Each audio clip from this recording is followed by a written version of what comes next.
ગુજરાતના રાજકારણમાં મોટી ઉથલપાથલ થઈ છે। નવા મંત્રીમંડળની રચના કરવામાં આવી છે, પરંતુ પ્રફુલ્લ પાનસેરિયાને રિપીટ કરવામાં આવે છે, જેને લઈ અને પ્રફુલ્લ પાનસેરિયાના કાર્યાલય બહાર તેમના સમર્થકો ઉજવણી કરી રહ્યા છે। ગુજરાતના રાજકારણમાં આજે સૌથી મોટા સમાચાર સામે આવ્યા છે। મુખ્યમંત્રી ભૂપેન્દ્રભાઈ પટેલના નવા મંત્રીમંડળની જાહેરાત થઈ ગઈ છે। આ વિસ્તરણમાં દક્ષિણ ગુજરાતને ફરીથી 5 મંત્રીઓનું પ્રતિનિધિત્વ મળ્યું છે। જો કે આ પ્રતિનિધિત્વમાં થોડા ફેરફાર જોવા મળ્યા છે, જેમાં 2 જૂના ચહેરાને પડતા મૂકી 2 નવા ચહેરાને સ્થાન આપવામાં આવ્યું છે। 5 મંત્રી યથાવત રાખવામાં આવ્યા છે। હર્ષ સંઘવી, પ્રફુલ્લ પાનસેરિયા અને કનુ દેસાઈને રિપીટ કરવામાં આવ્યા છે। તો પ્રફુલ્લ પાનસેરિયા હાલમાં ગુજરાત સરકારમાં રાજ્ય શિક્ષણ મંત્રી અને સંસદીય બાબતો, પ્રાથમિક, માધ્યમિક અને પ્રૌઢ શિક્ષણ, ઉચ્ચ શિક્ષણ તરીકેની જવાબદારી સંભાળી રહ્યા છે।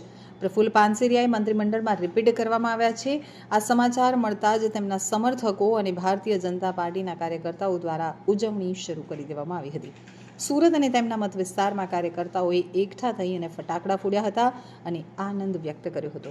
કાર્યકર્તાઓએ એકબીજાને પેંડા ખવડાવી, મોઢું મીઠું કરાવી અને ખુશીની ઉજવણી કરી હતી।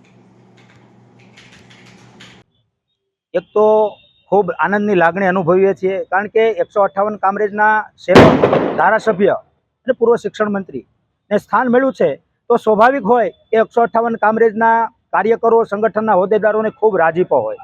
એટલા માટે રાજીપો છે કે આ યજ્ઞ કર્યો હોય અને આહુતિ આપતી હોય એવા સેવક છે। એમની કાર્યાલય પર અમે આવીએ તો જોઈએ તો સતત ઘસારો હોય। એટલા માટે ઘસારો હોય કે લોકો કામ લઈને આવે તો પરિવારના સભ્ય હોય એ રીતે એમની સાથે વર્તન કરે છે। તમામ કાર્યકરો એમને ફોલો કરે છે, કામમાં ફોલો કરે છે।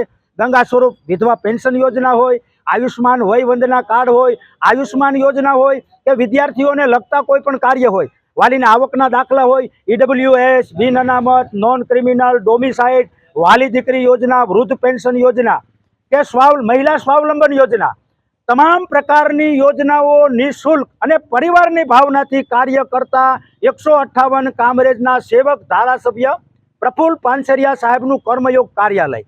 અહીંયા તમને બધું જ લોકોને જે આવે કાર્ય કરવા માટે એમને બધું નિઃશુલ્ક મળી જાય અને બધી સુવિધા ઉપલબ્ધ થાય। સાથે જઈએ, ફોલો કરીએ અને એમને સરકારશ્રીની યોજના એમના ઘર સુધી પહોંચાડીએ છીએ। એવા 158 કામરેજના સેવક, ધારાસભ્ય પ્રફુલ્લભાઈ પાનસેરિયાને જ્યારે વધુ જવાબદારી મળી છે, ત્યારે આખી ટીમ ભાજપ ને ખૂબ આનંદ અને ગૌરવની લાગણી અનુભવીએ છીએ।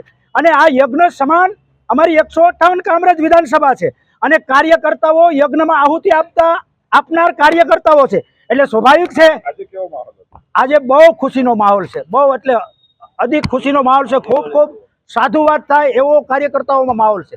સવારના 8 વાગ્યામાં અહીંયા કાર્યકર્તાઓ આવી અને એકઠા થઈ ગયા।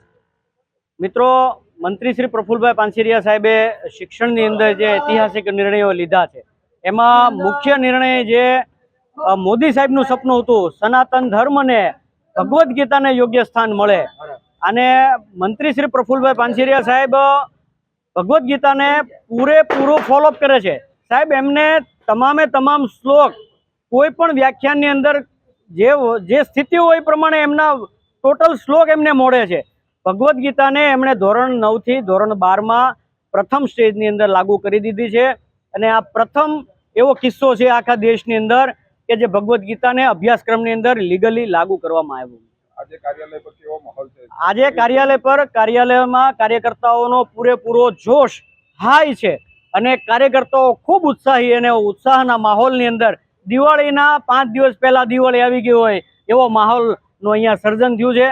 મિત્રો, આમ બધા જોઈ શકે છે કે કાર્યકર્તાઓ તો છે જ, પણ સાથે સાથે લોકોની લાગણીઓના ફોન સતત કાર્યકર્તાઓ ઉપર આવી રહ્યા છે કે ખૂબ ખૂબ અભિનંદન સાહેબને, સાધુવાદ, કોટી કોટી વંદન એવું કહી અને લોકો સાહેબને આવકારે છે, જે એમને જે કેબિનેટમાં સ્થાન મળવા જઈ રહ્યું છે એને।